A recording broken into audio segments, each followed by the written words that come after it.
majtama'a qaumun fi baitin min buyutillah yatluna kitaballah wa yatadarasunahu fima bainahum illa nazalat alaihimus sakinah wa ghasyiyatuhumur rahmah wa haffat bihimul malaikah wa dzakarahumullahu fiman indah.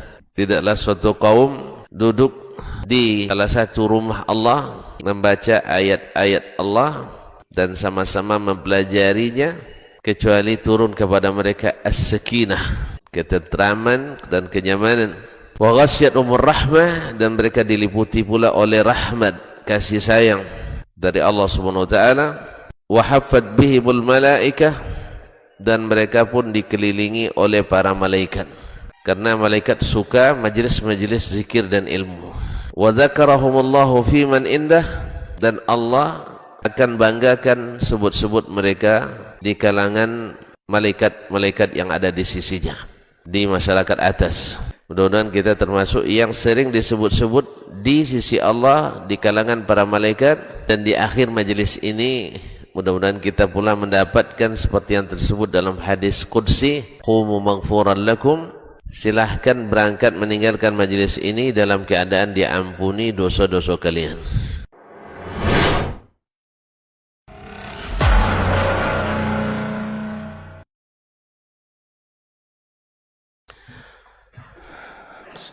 Assalamualaikum warahmatullahi wabarakatuh.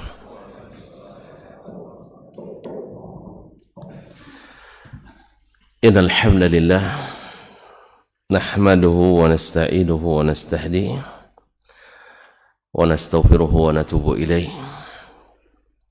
wa na'udzu billahi min shururi anfusina wa sayyiati a'malina. May yahdihillahu fala mudilla lahu ومن يضلل فلا هادي له. أشهد أن لا إله إلا الله وحده لا شريك له وأشهد أن محمدا عبده ورسوله لا نبي بعده. يا أيها الذين آمنوا اتقوا الله حق تقاته ولا تموتن إلا وأنتم مسلمون. يا أيها الناس اتقوا ربكم الذي خلقكم من نفس واحدة وخلق منها زوجها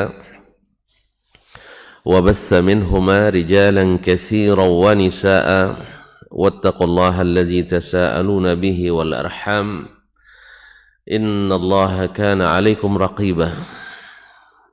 يا أيها الذين آمنوا اتقوا الله وقولوا قولا سديدا يصلح لكم أعمالكم ويغفر لكم ذنوبكم ومن يطع الله ورسوله فقد فاز فوزا عظيما. أما بعد فإن أصدق الحديث كتاب الله وخير الحدي حدي محمد صلى الله عليه وسلم وشر الأمور محدثاتها وكل محدثة بدعة وكل بدعة ضلالة. Ma'asyiral muslimin wal muslimat, al-hadirina wal hadirat, wal musyahidina wal musyahidat, wal mustami'ina wal mustami'at, rahimanillahu wa iyyakum. Bapak dan ibu-ibu, saudara dan saudari, kaum muslimin dan muslimat, jemaah salat subuh di Masjid Zaid bin Thabit radhiyallahu anhu Pekanbaru, ataupun yang mendengarkan melalui 91,1 FM ataupun yang menyaksikan melalui media dimanapun berada. Alhamdulillah atas nikmat dan karunia Allah Subhanahu wa ta'ala, kita bisa sama-sama hadir di tempat yang mudah-mudahan diberkahi ini, tempat yang dicintai Allah Subhanahu wa ta'ala, yaitu salah satu dari rumahnya yang diizinkannya untuk dibangun, didirikan padanya zikrullah dan segala yang menambah keimanan kita kepadanya.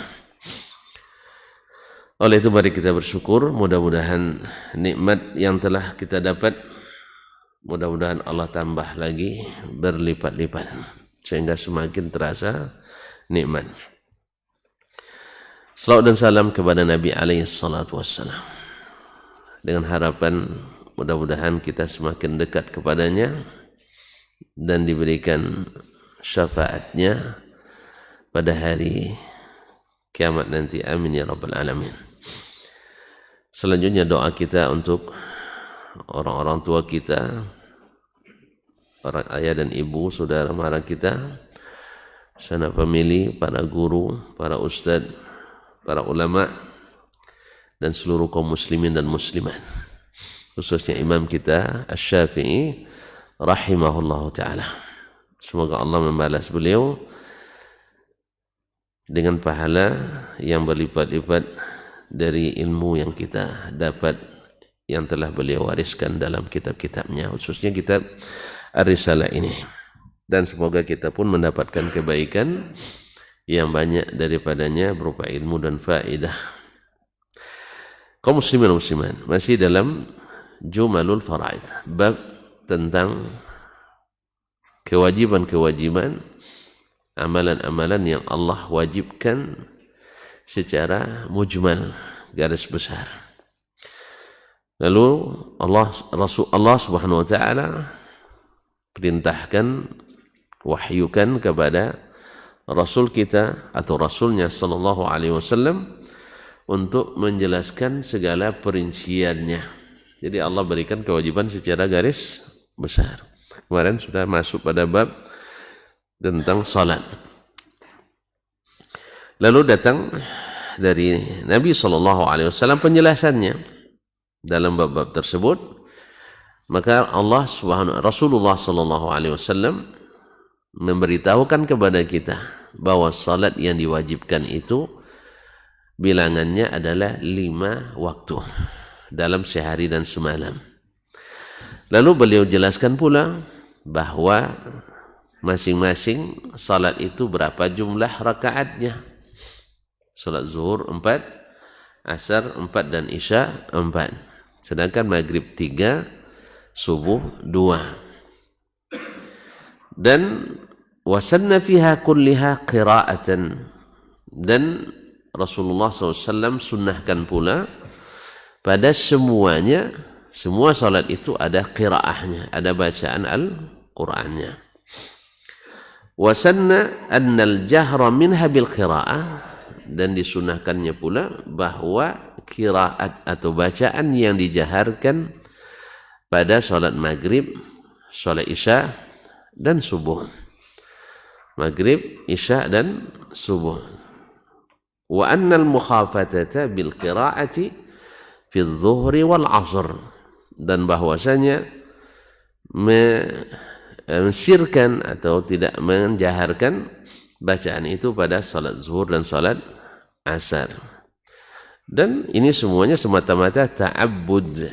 Beginilah yang Allah perintahkan, tanpa mengetahui apa alasannya, karena Allah la yus'alu amma yaf'al wa hum yus'alun.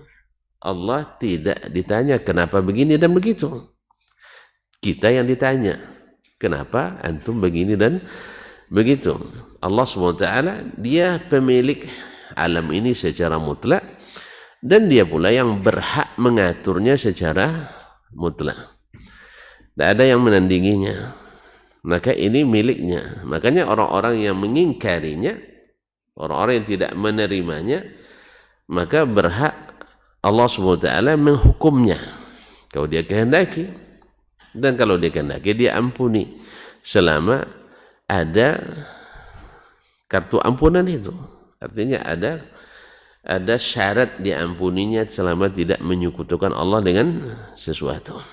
Karena kalau sudah menyekutukan, Allah tak mau lagi terima, kecuali bertobat daripadanya. Nah, Allah sunahkan bacaan jahariyati di waktu maghrib, isya, dan subuh. Artinya di waktu malam. Sedangkan di waktu siang itu bacaannya disirkan.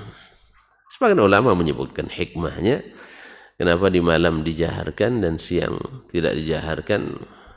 Apa kira-kira hikmahnya? Sebab kalau apalagi subuh misalnya, kalau tidak dijaharkannya ada banyak ngantuk.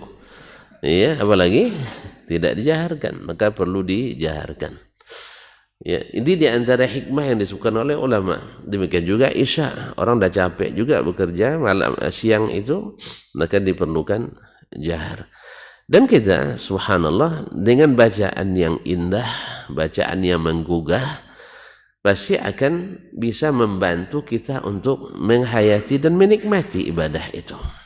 Makanya kenapa Nabi katakan ya ummul qauma aqra'uhum li kitabillah, yang bertindak sebagai imam di antara kaum itu adalah yang paling aqra, yang paling qari, yang paling bagus bacaannya, paling banyak hafalannya. Apa sebab? Karena yang dilihat itu dalam atau yang diperhatikan, yang buat orang menghayati salat itu adalah bacaan. Kan itu ya bacaan. Kalau bacaan sir masing-masing tidak tahu kita.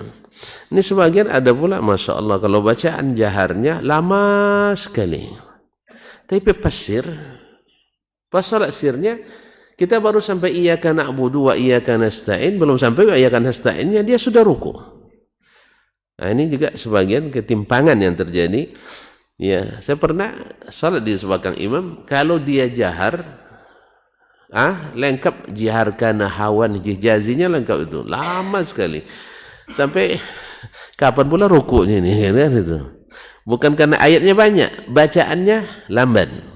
Ini beda, ayatnya panjang dengan bacaan lamban. Kalau terlalu lamban, orang juga tidak senang mengikutinya. Ya, kapan selesainya? Tapi ya, yang namanya manusia pada umumnya suka yang sedang. Tidak terlalu panjang ayatnya, juga jangan terlalu pendek. Dan jangan terlalu lamban, jangan terlalu cepat. Tapi pas sirnya, salat sir, belum selesai Al-Fatihah dia sudah ruku. Saya kira pertama kali begitu aja, ternyata selalu begitu. Selalu begitu. Sampai-sampai saya bertanya, ini seperti ini selalu? Jemaah bilang, iya, itulah kami segan pula nyebut ke imamnya. Nanti dicap makmum yang tidak taat. Jadi sebagai imam juga tolong diperhatikan ini. Siapa yang jadi imam, pendek itu kan bukan berarti tidak beri kesempatan orang baca. Ya, saya kira lancar juga bacaan Fatihah saya kira. Tapi saya coba untuk secepatnya, baru iyyaka na'budu wa iyyaka nasta'in dia sudah ruku. Saya kira di rakaat ketiga saja, ternyata rakaat 4 juga sama. Allah musta'an. Jadi tolong diperhatikan. Demikian juga ketika ruku, i'tidal. Sebagian imam Masya Allah tidak sempat i'tidal. Ya, dia tidak tahu kita, yang jelas kita tidak diberinya kesempatan. Belum lagi kita berdiri, dia sudah sujud. Ini juga imam tolong diperhatikan. Karena singkat itu, pendek itu kan berarti tidak menyempurnakan bagi makmum. Karena imam itu dhamin. Imam itu menjamin apa? Supaya ibadah makmumnya selesai dan selesai. Bukan hanya sekedar selesai saja, tapi selesai dan selesai. Barangkali bisa dimaklumi maknanya, ya. Jadi kita jangan sampai sudah sujud makmum kita belum kita sudah sujud makmum belum i'tidal, ya kan? Sami Allahu liman hamidah, Allahu akbar. Kapan kita? Iya kan? Padahal kita disuruh untuk bergerak setelah selesai imam memberikan aba-aba. Ini kan bukan dari sanya dimulai, enggak. Sampai hamidah baru kita bergerak.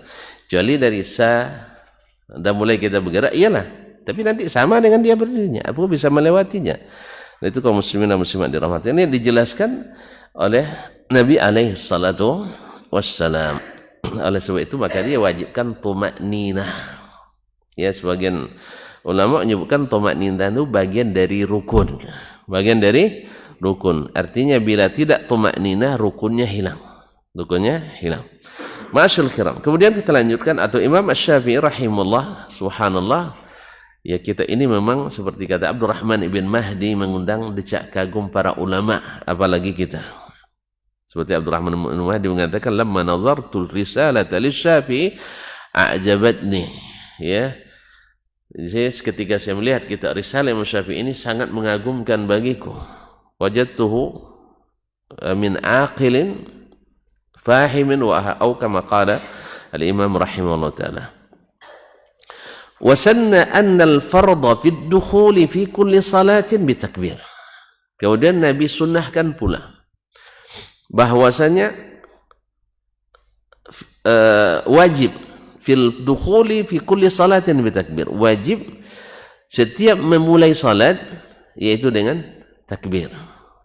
Maka as-salatu af'alun wa aqwalun, na'am, aqwalun wa af'alun, na'am, muftatahatun bitakbir, yaitu beberapa ucapan, perbuatan yang dibuka dengan takbir.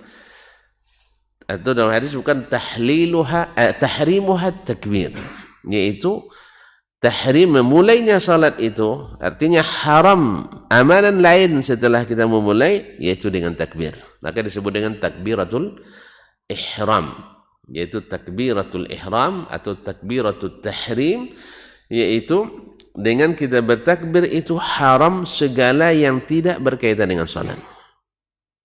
Tidak haram segala sesuatu yang tidak berkaitan dengan salat, kecuali hal-hal yang sifatnya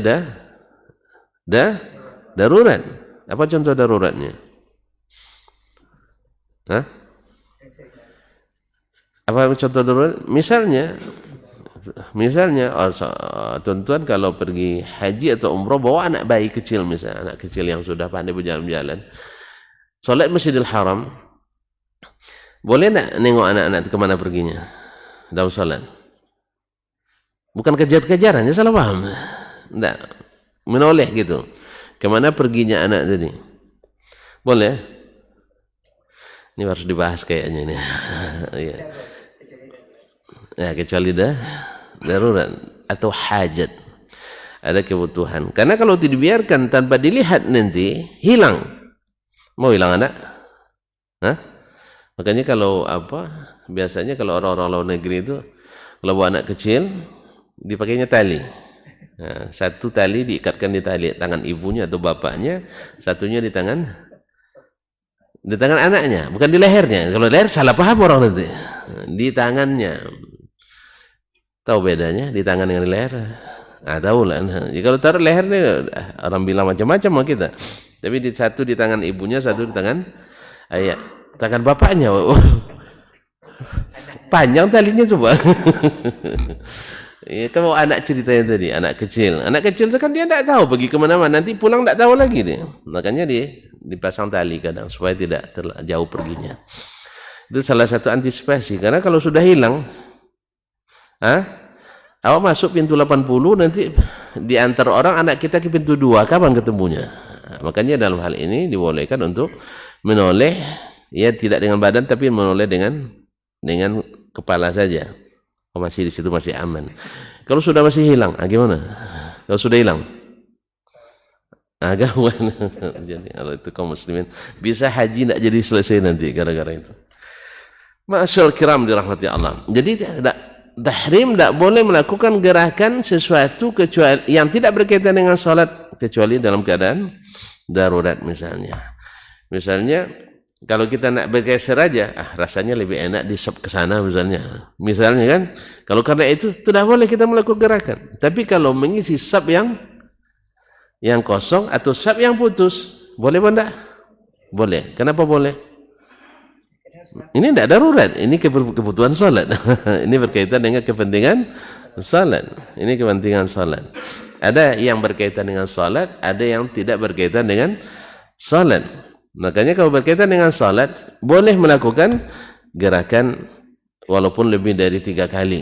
Tapi sebagian mazhab membatasinya 3 kali. Nah, wallahu taala alam.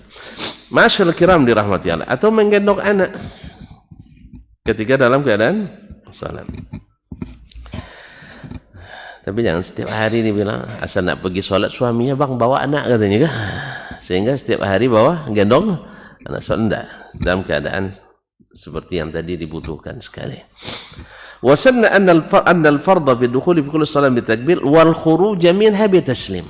Dan selesainya ditandai dengan salam. Ditandai dengan salam.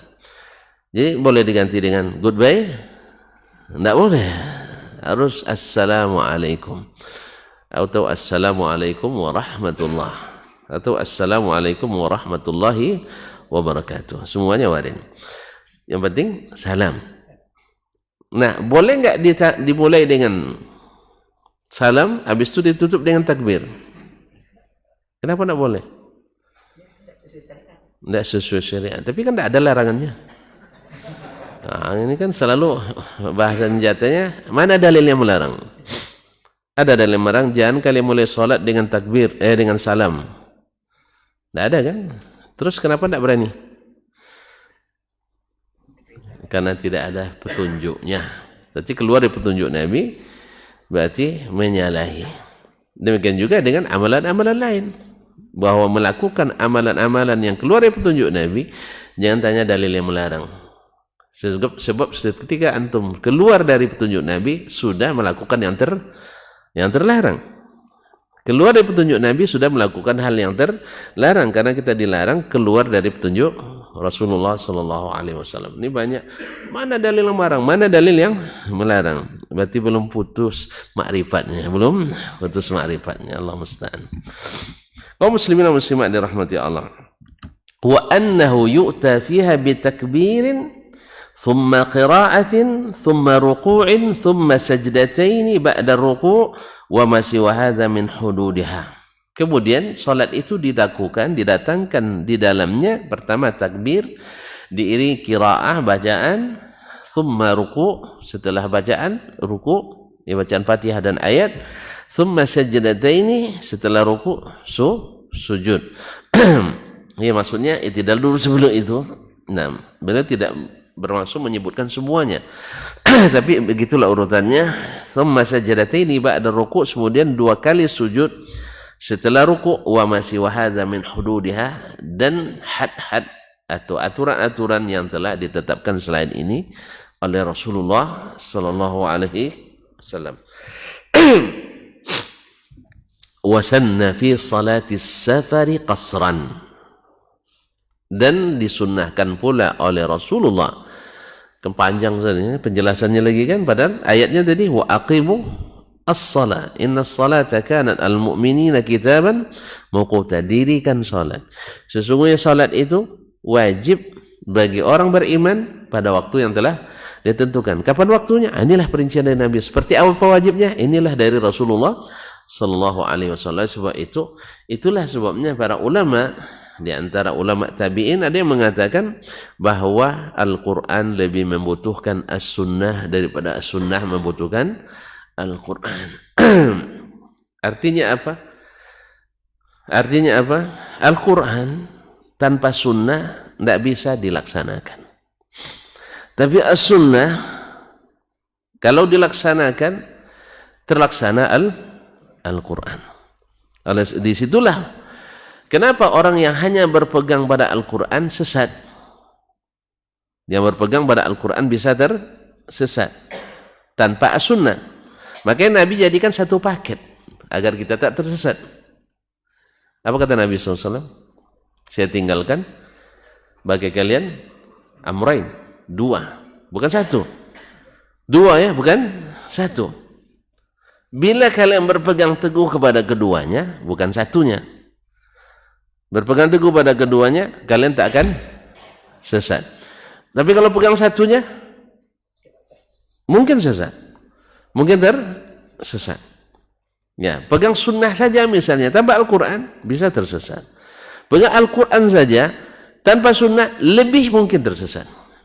Karena tidak sedikit golongan-golongan sesat mengambil dalil dari Al-Quranul Karim, mengambil Al-Quran dari dalil dari Al-Quranul Karim. Misalnya orang yang menghukum kafir, di antara golongan Islam ada yang mengkafirkan orang dengan dosa besar. Dalilnya apa? Quran. Bala man ahata bihi man kafara wa na'am. Mereka berdalilkan pada ayat Al-Quranul Karim, atau mengkafirkan para pemimpin yang tidak menghukum dengan hukum yang Allah turunkan. Wa man lam yahkum bima anzalallah fa ulaika humul kafirun. Sampai-sampai ada yang mengatakan tidak boleh menghukum kafir, tidak boleh menyebut orang lain selain Islam itu orang kafir. Kan dengan Al-Quran juga dia dalilnya. Lakum di nukum waliyadin. Sampai ada yang ngomong, Syekh, jangan sembarang bilang orang kafir. Kan Allah bilang, lakum dinukum waliyadin. Bagimu agamamu, bagiku agamaku. Allah saja bilang bagimu agamamu, bagiku agamaku. Lalu ditanya oleh Syekh, itu di surat apa? Surat Al-Kafirun, surat orang-orang kafir. Dia bilang jangan bilang kafir. Tapi di surat apa itu? Surat Al-Kafirun. Allah sendiri bilang yang bilang kafir. Nah, Allah musta'an. Kadang-kadang orang ini, makanya kalau main akal-akalan itu seperti hilang akal. Makanya beragama tidak boleh main akalan. Beda bukan berakal dengan akal. Ya beda akal-akalan dengan berakal. Berakal ya wajib lah. Tapi main akal-akalan tidak boleh. Sama akal-akalan nanti seperti orang hilang akal. Tidak boleh bilang kafir Ustaz katanya. Ustaz radikal. Apa dalilnya? Lakum di nukum waliyadin. Di surat apa? Surat orang-orang kafir. Di surat tentang orang-orang kafir. Oh, udah paham? Udah, alhamdulillah. Allah musta'an. Kaum muslimin dan muslimat dirahmati Allah. Afwan, kullama kana arba'an. Jadi disunahkan oleh Rasulullah sallallahu alaihi wasallam qasar di salat safar. Yaitu bila seorang musafir maka salatnya di qasar. Bahkan Nabi alaihi salatu wasallam seperti yang diketahui tidak pernah musafir kecuali qasar. Kan cerita qasar tadi. Nah, tidak pernah musafir kecuali beliau qasar salatnya.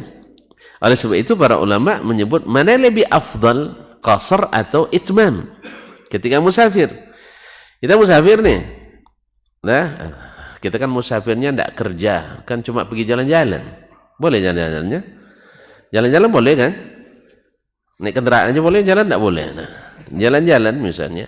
Kita bilang, sayang waktu kita salat masa di qasar juga. Kan itu ya. Akhirnya di salatnya sebelum zuhur qabliyah 4 rakaat. Ya, ba'diyahnya 4 rakaat pula. Salat maghrib zuhurnya 4 rakaat. Akhirnya pokoknya tidak mau dia mengqasar. Kayak rasanya kurang enak. Rasanya kurang enak. Maka kita katakan ini sebenarnya bukan tidak boleh, cuman kurang afdal. Makanya para ulama menyebutkan mana afdal, qasar atau tidak. Karena Nabi selalu mengqasar, maka para ulama jumhur mengatakan lebih bagus di qasar. Kecuali dalam bab misalnya kita salat ikut imam yang muqim. Ikut imam yang muqim. Imam yang muqim itu kalau kita jadi makmumnya kita juga itmam. Karena dia menyempurnakan. Cuman apakah mana yang lebih afdal? Ini lebih afdal. Kita salat kalau di sana kan di gurun pasir padang Sahara kan, atau tunggu dulu sampai ke masjid. Pada diam semua. Diam 1000 makna. Nah, apakah mesti kita cari masjid atau lebih afdal kita salat di mana hadir waktu salat, baik salat yang ditakdim atau yang ditakhir? Wallahu alam, bahwasanya salat di padang pasir itu bukan di masjid, bagi musafir itu lebih afdal daripada salat di masjid.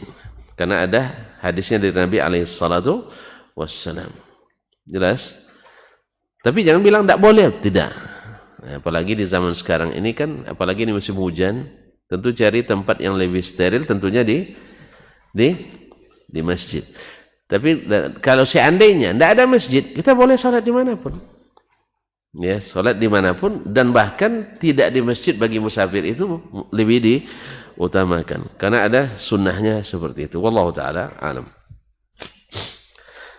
Kaum muslimin dan muslimat dirahmati Allah. Insya'al musafir. Dikembalikan lagi kepada kalau seandainya musafir itu mau mengqasar. Artinya tidak diwajibkan oleh Rasulullah sallallahu alaihi wasallam. Artinya qasar bagi musafir tidak wajib. Tidak wajib. Tetapi mana yang lebih afdal? Lebih afdal di qasar. Karena apa? Itu Nabi menyebutkannya itu adalah rukhsah dari Allah, ada sedekah. Dan Allah suka bila sedekahnya diterima. Jadi yang 4 rakaat dipotong jadi 2 oleh Allah SWT. Ini bahasanya apa nih bahasanya? Diskon ya. Nah, ya, artinya diberi apa namanya keringanan di sini, rukhsah. Setelah itu dapat bonus lagi, salat sunat yang tidak dikerjakan. Ini yang 4 nilainya, yang 2 nilainya tetap 4. Kemudian salat sunat yang tidak dikerjakan tetap dicatat. Idza maridal abdu aw safar kutiba lahu ma kana ya'maluhu sahihan muqiman.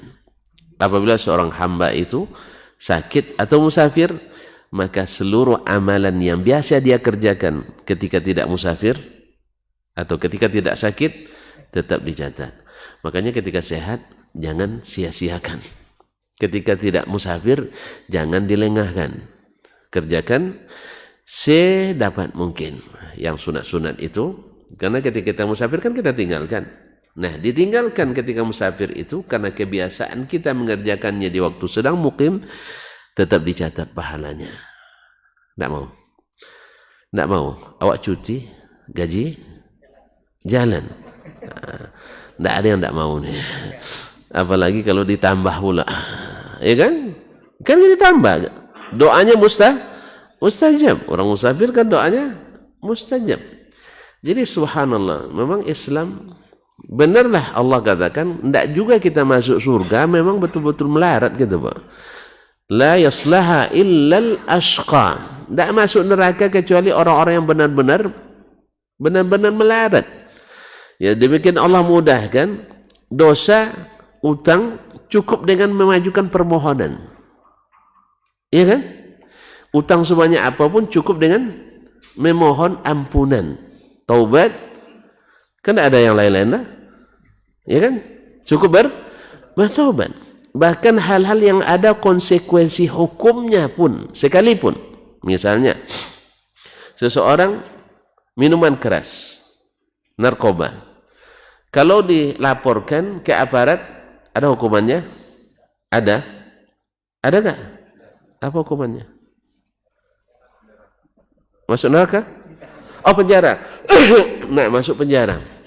Tapi bila seseorang yang terlibat narkoba atau minuman keras dan yang terlarang lainnya, lalu dia dapat hidayah, nak bertobat, wajib dia hukum di dunia? Wajib menyerahkan diri? Tidak wajib.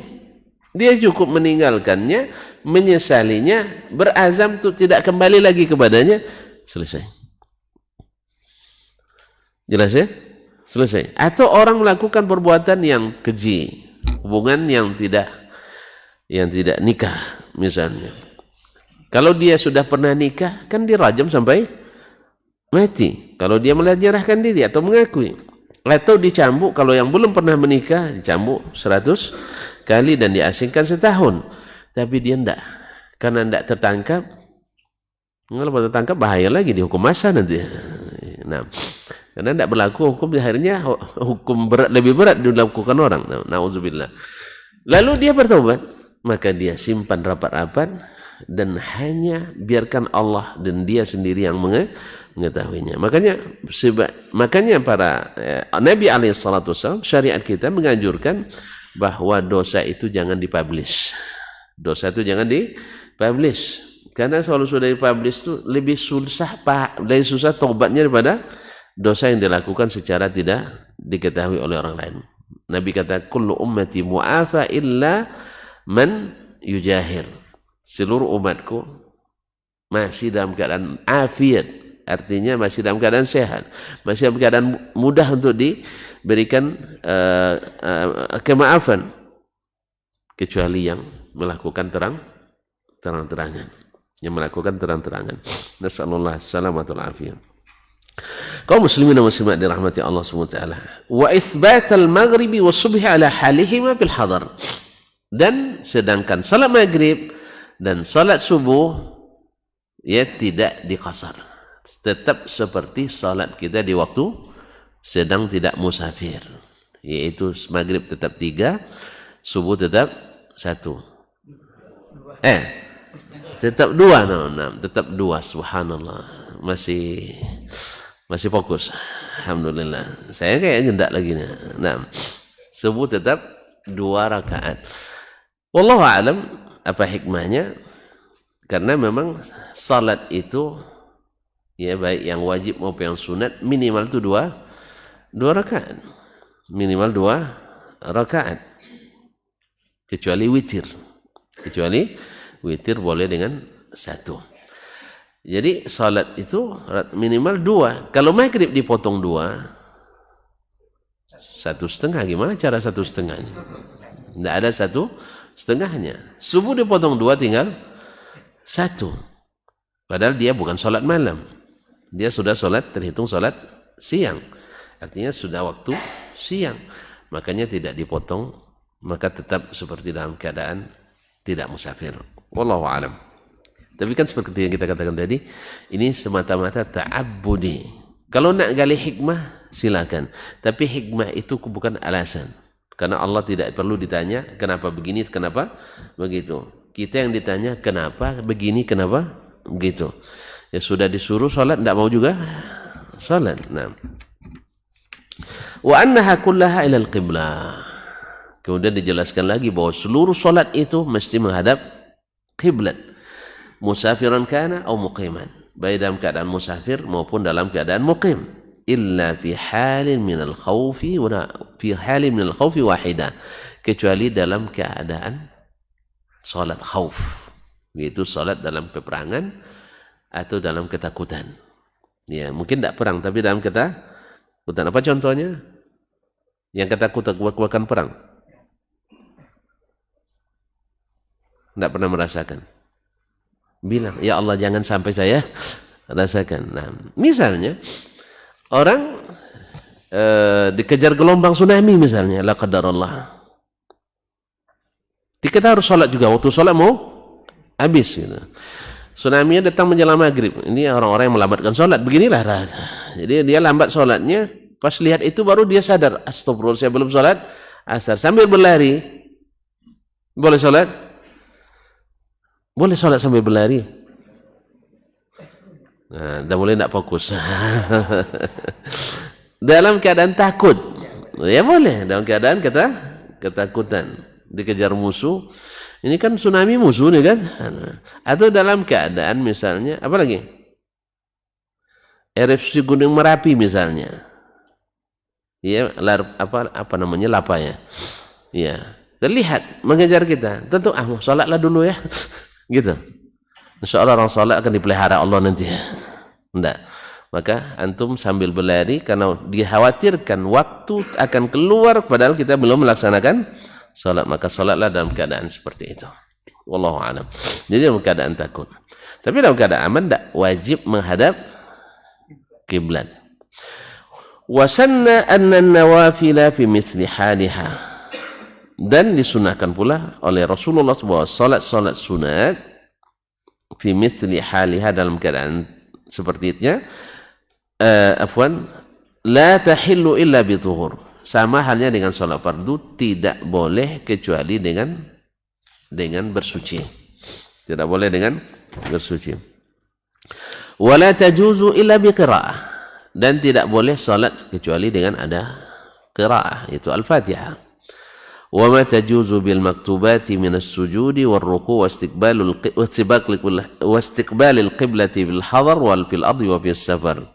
Dan tidak boleh dan segala hal yang dengannya dilakukan yang wajib berupa sujud, ruku dan menghadap kiblat, demikian dalam keadaan tidak musafir dan di atas permukaan bumi dan dalam keadaan musafir. Wa anna lirrakibi an yusalliya fi nafilati haitsu tawajjahat bidabbatuhu. Sedangkan bagi yang sedang berkendaraan, tadi kan bagi yang tidak berkendaraan di atas permukaan bumi dalam keadaan hadir, maka maka mesti salat menghadap kiblat. Baik tidak musafir. Artinya orang yang musafir kadang-kadang berhenti kan, dia nak salat sunat. Misalnya nak salat sunat, boleh salat sunat musafir? Boleh. Nah, boleh. Misalnya salat sunat witir misalnya, atau yang lainnya, maka dia salat sunat. Ketika berhenti mesti menghadap kiblat. Jelas? Atau ketika tidak musafir, itu apalagi. Ketika musafir, yang penting kita berada di atas permukaan bumi, tanah. Adapun orang yang sedang berada di atas pesawat terbang, apalagi pesawat tempur, pesawat terbang, ya, dia tidak mungkin menghadap kiblat. Dalam keadaan tidak mungkin menghadap kiblat, maka dia sholat sunat. Walaupun mungkin menghadap kiblat, tapi dia sholat sunat boleh menghadap kemanapun. Karena demikian disunahkan Rasulullah SAW. Wa anna lirrakibi an yusalliya fi nafilati haitsu tawajjahat bi dabbatuhu. Bahwa orang yang sedang mengendarai, ya baik karena musafir atau tidak musafir. Baik musafir maupun tidak musafir. Orang naik kendaraan, kan tidak selamanya musafir kan? Nah, orang dari kota menuju ke Masjid Zaid bin Thabit, naik kendaraan? Naik kendaraan? Naik musafir? Ya kalau musafir ada di qasar salatnya. Ya, dari kota Pekanbaru sampai ke Masjid bin Thabit. Selesai salat zuhur, dia langsung berdiri, salat 2 rakaat lagi. Apa? Jamak qasar katanya. Tidak boleh. Nah, jadi ada orang yang berkendaraan tidak musafir atau berkendaraan musafir, bila salat sunat boleh salat di atas kendaraannya dan tidak wajib menghadap kiblat. Itu yang dikecualikan. Dan juga salat khauf tadi. Lalu Imam Asy-Syafi'i rahimahullah menyebutkan riwayat-riwayat. Dalil-dalilnya apa? Qala akhbarana Ibnu Abi Fudaik. Telah menceritakan kepada kami Ibnu Abi Fudaik. Ibnu Abi Fudaik namanya Muhammad ibn Ismail. Muhammad ibn Ismail ibn Abi Fudaik, masyhur. An ibni Abi Dhi'bin, dari Ibnu Abi Dhi'bin itu Muhammad bin Abdurrahman ibn Abi Dhi'bin al-Madani, sahibul Muwatta. An Uthman bin Abdullah bin Suraqah, dari Uthman bin Abdullah ibn Suraqah. An Jabir bin Abdullah, dari Jabir bin Abdullah ibn Haram al-Khazraji al-Ansari radhiyallahu anhuma, dia dan ayahnya sahabat Nabi alaihi salatu wasallam. Anna Rasulullah sallallahu alaihi wasallam fi ghazwati Bani Anmar, bahwa Rasulullah SAW dalam peperangan Bani Anmar, kana yusalli ala rahilatihi mutawajjihan qibala al-masyriq. Salat di atas ontanya menghadap ke timur. Menghadap ke timur. Berarti ada kiblat atau tidak? Tidak ada ke kiblat. Nah, karena kiblatnya ahli Madinah ke barat, kita yang ke barat. Orang Madinah kiblatnya ke mana? Ke selatan. Ke selatan, karena Madinah di atas, Makkah di bawah. Yang di bawah namanya utara. Yang di bawah namanya selatan, yang di atas utara. Ini karena bumi tuan-tuan gambarkan bulat, ya seperti itu. Di atas bawah. Di atas bawah. Ini khilaf ya. Sampai sekarang masih khilaf. Ada yang bilang datar, ada yang bilang bundar. Antum pilih yang mana? Pilih yang bundar aja lah ya, biar berputar-putar. Nah, kalau yang datar kan payah mutarnya. Jadi yang bundar. Cuman ketika antum tanya yang sekarang posisinya di bawah, ini gara-gara bundar ini banyak pula orang mengingkari, banyak dalam masalah akidah gara-gara itu.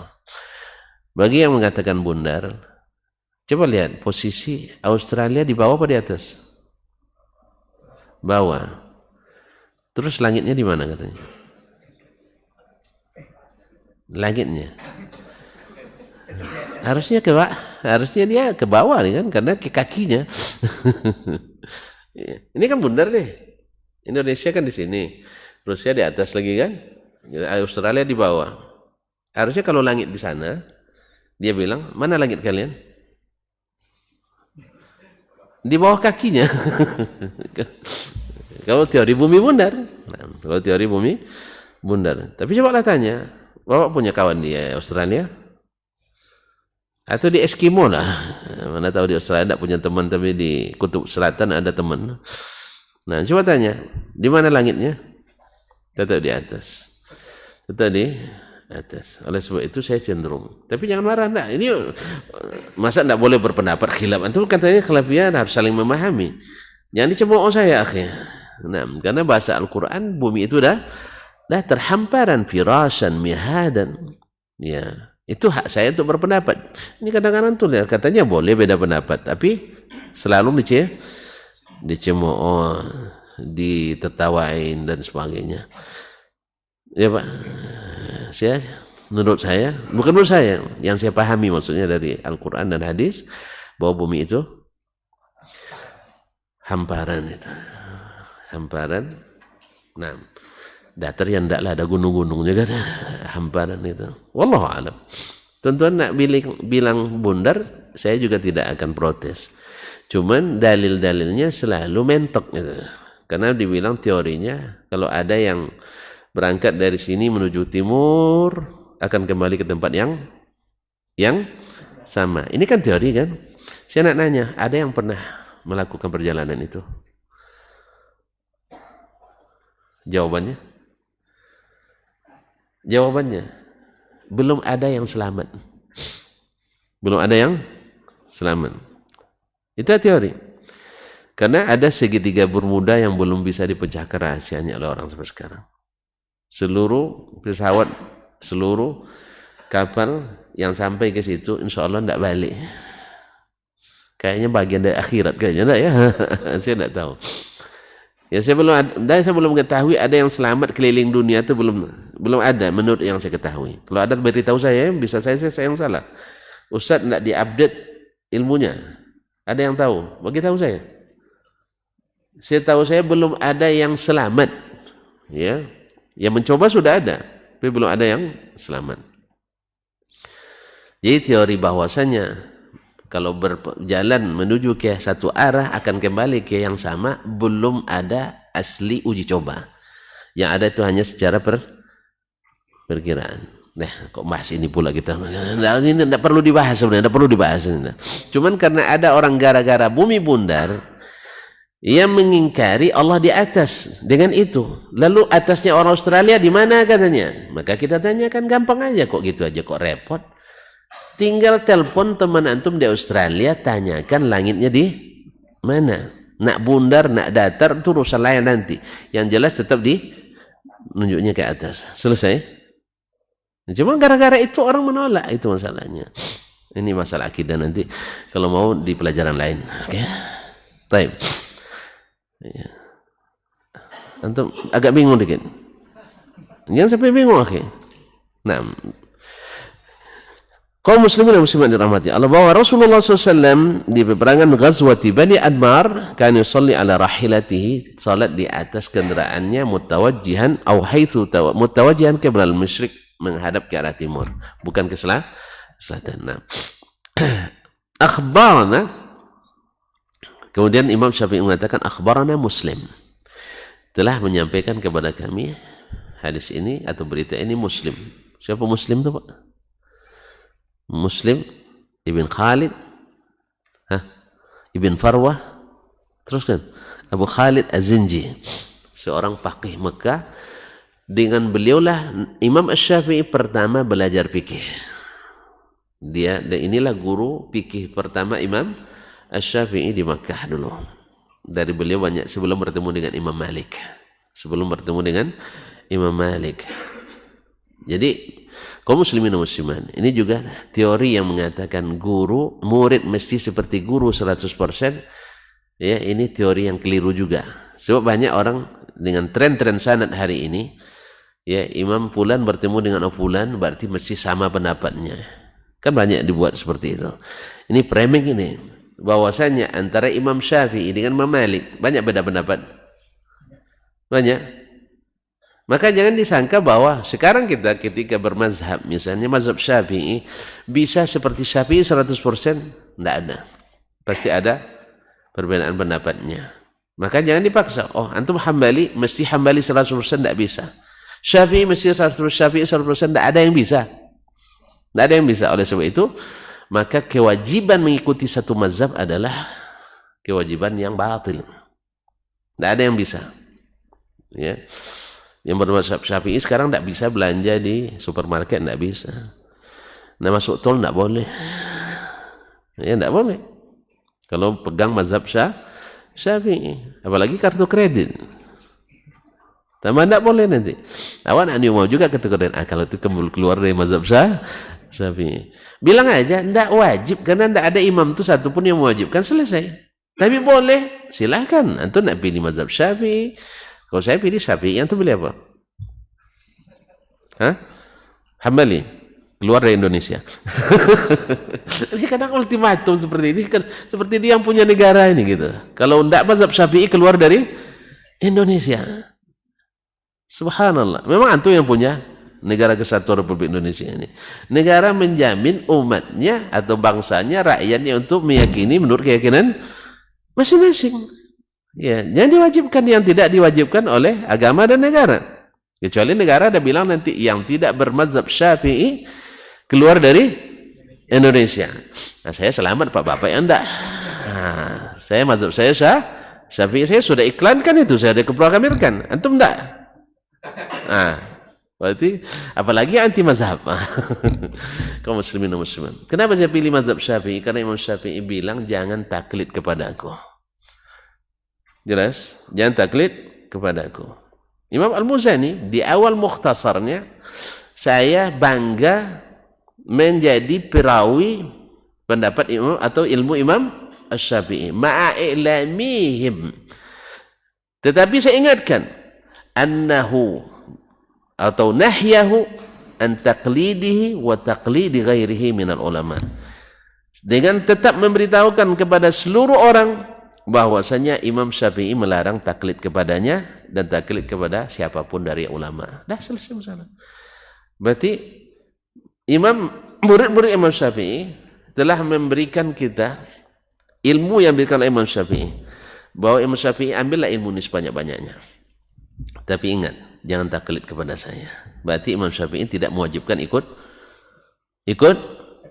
mazhabnya. Oleh sebab itu, sebagaimana para imam mazhab membuka diri, kita juga harus membuka diri. Jangan ditutup-tutup. Ini enggak. Kalau enggak Syafi'i keluar dari lucu bin ajaib ini kaum muslimin muslimat. Ini penyakit zaman ini pula. Dibawa juga dari luar negeri. Ya, ada sebagian pemikir luar negeri itu yang berpendapat keras dalam masalah ini. Bahwasanya kalau tak Syafi'i jangan pulang ke Indonesia. Kalau tidak Maliki, jangan pulang ke Maroko. Kalau tidak Hambali, jangan pulang ke Arab Saudi. Sehingga dikatakannya bahwa kalau sudah bermazhab Hambali, seluruh mazhab Imam Ahmad, pendapat Imam Ahmad wajib diikuti. Ini keliru lagi. Ini ada yang buat bilang, ini antum mengatakan pengikut Ibnu Taimiyah. Ini pendapat Ibnu Taimiyah. Kalian tidak ikuti, berarti tidak Taimi. Siapa yang bilang kami Taimi? Siapa yang bilang kami harus mengikuti Ibnu Taimiyah dalam segala hal? Kita tidak pernah mengikat diri dengan alim minal ulama kecuali dengan Rasulullah sallallahu alaihi wasallam. Cuma kenapa ikut Imam Syafi'i? Karena dia adalah pintu besar kita menuju memahami sunnah Nabi sallallahu alaihi wasallam. Sekali-sekali kita masuk pintu kecil pula. Di saat pintu besar agak sesak, masuk pintu apa namanya? Pintu cadangan. Atau pintu rahasia. Makanya tidak ada alasan untuk 100% ikut Syafi'i, tidak ada. Cuman orang-orang yang mengikat dirinya dengan mazhab tertentu mewajibkan kita seperti itu. Ini Ibnu Taimiyah bilang seperti ini. Kalian katanya ikut Ibnu Taimiyah. Siapa yang bilang Ibnu Taimiyah jadi nabi kita? Nabi kita adalah Muhammad sallallahu alaihi wasallam. Ketika Imam Ibnu Taimiyah rahimahullah dalam satu masalah ya menurut yang kita pahami tidak seperti yang dilakukan atau disarankan oleh Nabi kita alaihi salatu wassalam. Saat itu kita bilang, mohon maaf Syekh, dengan segala hormat, seperti kata Harmalah ibn Yahya at-Tujibi, Asy-Syafi'i habibun ilaina walakin al-haqqa ahabbu ilaina. Syafi'i itu kami cintai dengan sepenuh hati, karena memang siapa yang ketemu Syafi'i tidak mencintainya pasti ahli bid'ah. Ya, setiap yang bertemu dengan Syafi'i di masanya tidak mencintai Imam Syafi'i pasti ahli bid'ah atau orang yang sedang sakit hati. Nah, saya tidak menemukan yang sakit hati gara-gara pinangannya bertemu dengan Imam Syafi'i. Saya tidak menemukan itu. Mana tahu kan? Ya. Apalagi masalah bisnis. Imam Syafi'i juga bukan seorang pebisnis. Tapi kalau masalah agama, tidak ada yang benci Syafi'i kecuali ahli di zamannya. Kalau sekarang banyak mungkin. Di zamannya tidak ada yang benci beliau kecuali ahli bid'ah. Karena beliau nasirus sunnah. Cuman murid-muridnya ngajarkan pada kita, baik Al-Muzani, Harmalah bin Yahya, Yunus bin Abdullah, yang sejawatnya juga ngajarkan bahwa Syafi'i melarang kita taklid buta kepadanya. Makanya bila ini bertemu dengan syekh ini tidak mesti 100% seperti itu. Kita bukan seperti masuk fotokopi, tidak. Jelas? Saya belajar dengan beberapa syekh, ya, belajar dengan banyak syekh. Jangan bilang gara-gara misalnya saya bertemu dengan Syekh Al-Abbad, lalu bilang hadza Abbadi. Ini fotokopi Syekh Abdul Muhsin Abbad, tidak. Atau saya belajar Asy-Syafi'i Salim juga tidak seperti itu. Ini kadang-kadang gambaran orang seperti itu. Makanya dibuat sanad, kami bersanad katanya. Karena dicari-carinya peluang bahwa imam ini bertemu dengan Imam Ahmad, Imam Ahmad bertemu dengan Imam Syafi'i, Syafi'i bertemu dengan Imam Malik, Malik dari Nafi', Nafi' dari Ibnu Umar, bahwa seluruh ajaran yang disebutkan oleh yang dia sebutkan itu sama dengan Syafi'i, sama dengan Malik, sama dengan Nafi', sama dengan Ibnu Umar, sama dengan Rasulullah SAW. Ini namanya penyelabuan, mengelabui umat dengan istilah sanad. Tidak ada Imam Ahmad ketemu Syafi'i, betul? Berguru sama Syafi'i. Ada enggak pendapatnya yang sama semuanya? Tidak, alhamdulillah. Jadi tidak murid tidak mesti fotokopi dari guru. Makanya kalau ada yang bilang bertemu langsung pendapatnya sama semuanya, ini adalah pengelabuan hakikat. Makanya di saat-saat hari ini memang harus lebih ekstra hati-hati karena banyak penipu-penipu dengan cara-cara yang sangat jitu, sehingga dengan istilah sanad kadang-kadang dianggap bahwa selesailah ilmunya ilmu dari Nabi ini. Sebab apa? Malik bertemu Nafi', Nafi' bertemu Ibnu Umar bertemu Nabi, berarti seluruh yang diriwayatkan dari salur ini pasti dari Nabi. Enggak, kita periksa satu-satu. Kalau dia bilang akhbarani Ahmad, telah disampaikan kepadaku oleh Ahmad. Qala haddatsani Syafi'i, Syafi'i menceritakan kepadaku. Qala haddatsani Malik, Malik menyampaikan kepadaku. Qala haddatsani Nafi'. Satu-satu, bukan satu jalan semuanya lewat situ, enggak. Pada imam sebagian ulama ahli hadis bahwa di antara ciri riwayat-riwayat palsu itu adalah seluruh riwayat dari satu jalan. Seluruh riwayat dari satu jalan ini harus dicurigai dari awal. Satu ajaran semua sanad satu aja dari situ semuanya, ini perlu dicurigai. Kecuali kitab. Kalau kitab diriwayatkan mungkin dari satu jalan. Ya, kalau dia riwayatkan kitab misalnya Sahih Bukhari diriwayatkan dari jalan syekhnya satu dia. Tapi bukan itu satu-satunya. Tapi kan hadis Nabi kan tidak seperti itu. Masing-masing ada riwayat Jabir, ada riwayat Ibnu Umar, ada riwayat Ibnu Abbas, ada riwayat Abdullah bin Amr, Abu Hurairah, Aisyah, Abu Salamah dan sebagainya. Maka istilah sanad hari ini ya banyak yang menyalahgunakannya. Asal sudah dengar sekali sebuah hadis dari sebuah buku, sudah bersanad semuanya itu. Makanya kaum muslimin dan muslim memang seperti kata Ibnu Hajar, man takallama bi ghairi fannihi atabil ajaib. Orang yang bicara bukan pada spesialisasinya datang membawa yang aneh-aneh. Allah musta'an wa alaihi tuklan. Baik. Apa? Belum selesai tadi Pak. Baru Muslim bin Khalid Ibn Farwah Az-Zinji, Abu Khalid, guru fikih pertama Imam Asy-Syafi'i di Makkah. An Ibn Jurayj, dari Ibn Jurayj Abdul Malik bin Abdul Aziz Ibn Jurayj Al-Makki. Abu Muhammad. Beliau juga faqih Makkah dan muhaddisnya. An Abi Zubair, dari Abu Zubair Muhammad ibn Muslim ibn Tadrus al-Makki. Ini silsilah Ibnu Jurayd di Abu Zubair ini masyhur. An Jabir, dari Jabir bin Abdullah ibn Haram al-Ansari, anna Nabi sallallahu alaihi wasallam, dari Nabi sallallahu alaihi wasallam, mithla ma'nahu, seperti hadis sebelumnya, Nabi dalam peperangan salat di atas kendaraannya ke arah timur. La adri asamma Bani Ammar aw la. Saya tidak tahu, menurut Muslim bin Khalid Az-Zinji, bahwasanya dia menyebut peperangan Bani Ammar atau tidak. Yang jelas dalam keadaan musafir dalam suatu peperangan, Nabi salat di atas kendaraannya kemana saja dia menghadap. Au qala shalla fi safar, atau dia mengatakan salat dalam keadaan musafir. Sampai di sini dulu. Ya. Besok disambung insyaallah taala.